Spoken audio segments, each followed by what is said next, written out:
Hello everyone. So this is Abhinav.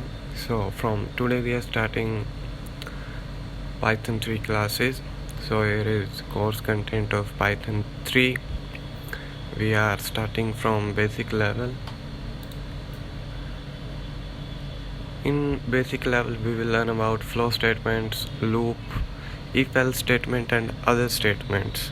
Next is data sequence. Data sequence, tuple, dictionary, string lists and other things. In function we will learn about built-in function, keyword, decorator,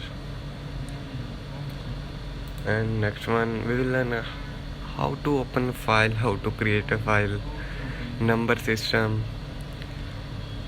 introduction, a quick introduction of Python, and iteration.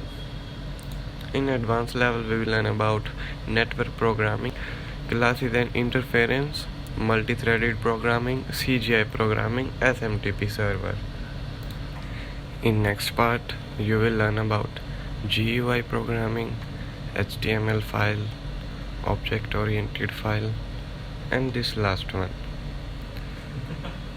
In next video I will show you how to download Python in your PC.